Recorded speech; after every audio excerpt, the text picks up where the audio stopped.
So I'm just delighted to have Jane Klekamp speak to us this morning.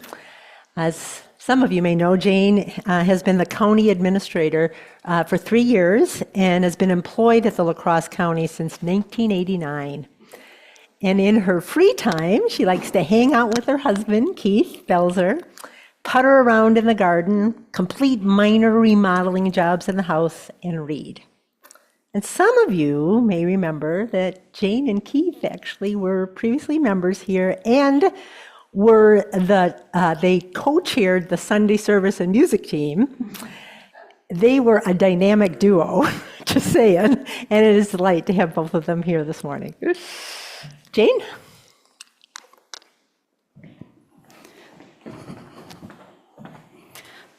Thank you, Amanda.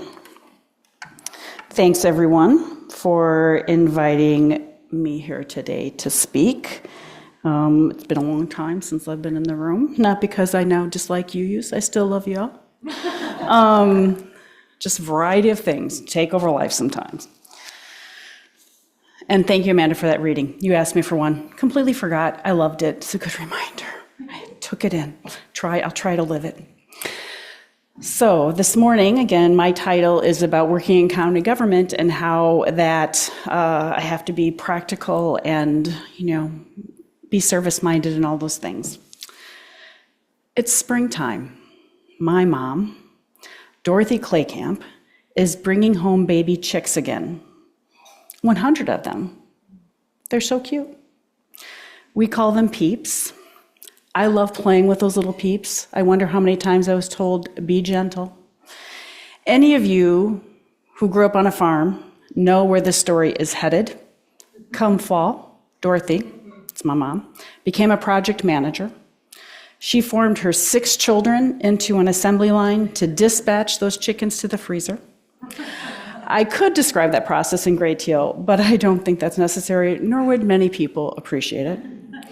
But the one thing I will say, the term running around like a chicken with its head cut off is not a euphemism. Sorry about that. For all the vegetarians and vegans, I apologize, but growing up on a farm teaches one to be pragmatic and not too sentimental. Animals come and go, some die, some become food. Learning to be pragmatic or practical when dealing with animals has come in handy when dealing with people and systems. In the same way that I learned when I was young that I could not control the outcome of those little peeps. By the way, they're not nearly as cute as chickens. I know some people love chickens. They're not nearly as cute as chickens. I have learned that I cannot always control the outcomes for the dynamic processes involving complicated people. And face it, we're all fairly complicated. Sometimes a desire for urgent change must be tempered with patience. Even though a person in a leadership position might be right about a potential positive outcome, the system's not quite at that place. It doesn't mean that the outcome will not occur. There have been many times in my life where someone was challenging me and I thought, I'm going to outlast you and then I can make this happen. It doesn't mean the outcome will not occur. It might just mean it's not the right time yet. Of course, part of a pragmatic approach is picking your battles and learning to accept that which we cannot control. I am reminded of the movie Bridge of Spies. Love that movie. Bridge of Spies is based on a true story about an American attorney in Washington, D.C., who was tasked with representing a Russian spy by the name of Rudolph Abel. During his representation, the attorney, played by Tom Hanks, this will come in handy in a minute while I give his line, befriends the Russian spy, played by Mark Rylance. At one point, when Abel was facing possible execution, the Tom Hanks character asks him, "Aren't you worried?" To which Abel replies, "Would it help?" And sometimes it doesn't. For some of us, the lesson of patience and practicality can be challenging. Sometimes it's hard to distinguish between useless worry and determined perseverance. Perhaps you have found yourself facing this quandary. We know that the perfect We know what the perfect next step would be if only people would listen.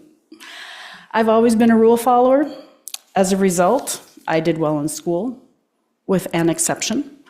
The issue was raised by my kindergarten teacher, Mrs. Maxine Hicks. Don't you love kindergarten teachers? Mrs. Hicks identified in writing on my report card that I did not readily accept suggestions. I was a bit stubborn. I was going to say, when you're number 5 out of 6, you got to have a little bit of stubbornness. While I may have had a learning curve when it came to readily accepting suggestions, I think it's important to have principles that are not easily swayed by easy answers or erroneous suggestions. In a prior position I had with Crosse County, we looked at the entire Crosse County criminal justice system. We were determined to look at the research and then hold ourselves accountable to make changes that were in the best interest of public safety, reducing recidivism, and fiscal responsibility. Well, those changes have all been implemented now, in the most part. There were many times when people had suggestions that seemed short-sighted and lacking research. It was determination and perseverance that led us through that process and eventually led us to being seen as a model county in the state of Wisconsin when it came to moving forward in a direction based on evidence. I think that after working for Crosse County since 1989, I have settled on a philosophy of practical perseverance or pragmatic determination. I think being determined and practical in and of itself is a bit lacking in depth, but combined in those ways, I think it gives it a bit more strength. My parents, Bill and Dorothy Klekamp, are people of principle and service. Growing up in a semi-large liberal Catholic family, I'm number 5 of 6. We all work together to get things done. So, for example, butchering those 100 chickens, working at many church functions and fall bazaars, dad ushering during Mass, mom driving the nuns to doctor appointments, working for neighbors as babysitters or farmhands or both, making cupcakes for bake sales. This is how we learned about service. Helping others by being part of a larger community, many times helping others that weren't doing so well. The work of our county is and should be about service. It is in that way that a philosophy of practical determination is put to good work. I've experienced tragic, life-changing events. Most of the people in this room share an experience that is tragic and life-changing. I am fortunate, though, in that I have parents who modeled strength and, when necessary, toughness in the face of extreme tragedy. It would be wonderful if every person in our county started the race at the same starting line. That belief would be akin to thinking those 100 chicks were going to be our pets every spring, though. Physical, sexual, and emotional abuse causes trauma. When people talk about something like marijuana being a gateway drug, I always think it's really trauma. That's a gateway drug. Some people do not have the same strength and ability to persevere as many of us who have been taught or nurtured by loving family members. There are children and adults in our community right now that have been or are malnourished, mistreated, and marginalized for various reasons. Not all people were raised by Bill and Dorothy Klekamp. Many people have not learned to persevere in the face of victimization, tragedy, and injustice. So how do we temper determined practicality with service, especially for those folks who have not learned to persevere, haven't been able to persevere, haven't been able to overcome tragedy and pain in their lives? Providing service is the biggest challenge and certainly the highest calling of our county administration and county supervisors. Individuals in our departments are making difficult decisions daily. I believe most individuals working for Crosse County believe in the first principle of Unitarian Universalism, the inherent worth and dignity of every person. I would also say that belief can be challenged when working with a very challenging person. Many of you are probably aware of some of the more intensive services we provide to our community members, which again can be challenging. It's hard to stay above the fray sometimes. So we provide child protective services and services also for adults that might be having some challenges. So protection for and services for children's, adults, and veterans, mental health resources, crisis intervention, and addiction treatment, financial assistance through programs like SNAP or Food Share, health department guidelines on vaccinations, suicide prevention, and reducing drug overdoses. All of those at times are somehow challenged, and it's hard to do them well, I would say also. La Crosse County government, in case you don't know this, has 30 elected county board supervisors that establish policy. As the county administrator, hired by those 30 supervisors, my job is to lead the board's vision and strategy in the day-to-day operations. There are 27 department directors, all experts, and over 1,100 employees. I am definitely not an expert in all of their fields, but I've become a very good generalist. I can talk about almost anything. We provide everything from the county library system to solid waste processing, the landfill. Some departments are very small, like the Family Court Commissioner, who has, in my opinion, one of the worst jobs in the county because what he does all day, every day, is listen to divorces and child support, and it's like, oh, that would be a hard job. And the surveyor, not the hardest job in the county. They get to go out and confirm the markers and some other things, obviously. Other departments are immense, like the sheriff's office, long-term care, and human services.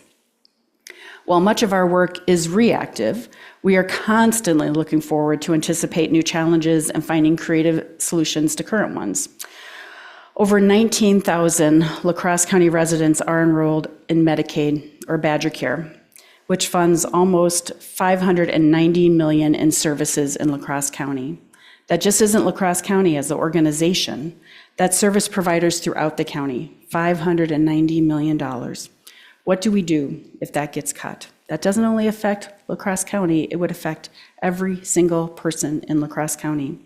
How is artificial intelligence going to affect county services moving forward? Just this year, we started using artificial intelligence to answer non-emergency calls in 911, and I've not called it because I haven't had an emergency or a non-emergency, but what I've heard is that you almost can't tell the difference between that and a person.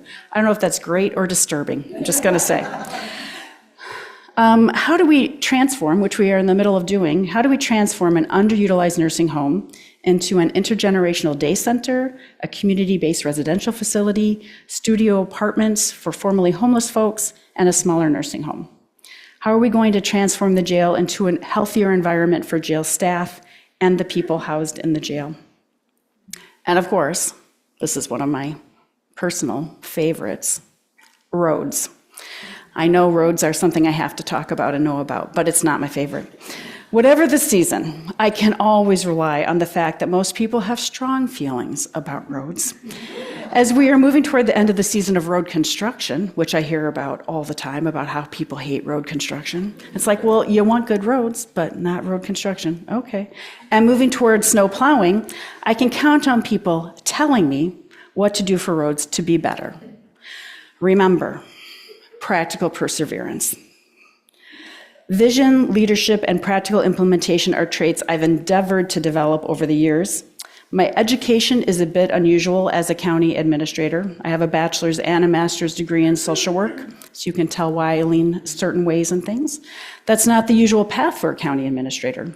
But I think that specific education, my life experience, and my upbringing have all contributed to my pragmatic perseverance and my belief in the inherent worth and dignity of every person. But sometimes that's challenging too. I have the privilege of helping to lead a county that is forward-looking, evidence-based, and uses our limited resources to help provide a leg up to those that need it the most. I work with people who are practical, who are determined, who are committed to service.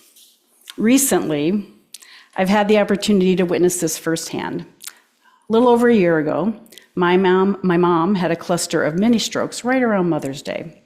The Friday before Mother's Day, she had been mowing the lawn at 86 years old with a push mower. I know, she's a tough old lady.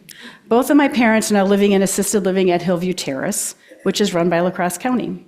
I've seen firsthand the dedicated service of our county employees from the moment my folks first visited Hillview. And by the way, when I walked in with my folks, people at Hillview didn't know who I was. They didn't know I was the county administrator, which is fine. I didn't expect like, oh, Jane's here. But it was, I think then I saw a much more natural reaction to my parents. It's that service that I see daily all over our county that makes me proud to work for La Crosse County. Keith and I went to see my parents yesterday at Hillview. It's a great environment for them. They won't admit that, by the way. They would both rather live at home. Yeah. Because they can be as friendly or unfriendly as they want to be. Someone cleans their apartment. They have regularly scheduled meals, which is great because that was one of the things that my mom was tired of doing. I was also scared of her doing it. My mother started cooking for her family when she was 11 years old, as the second oldest of 9 children and the oldest girl.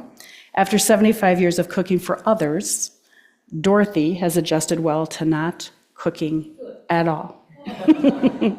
Thanks again for inviting me here today. I would be happy to answer any questions.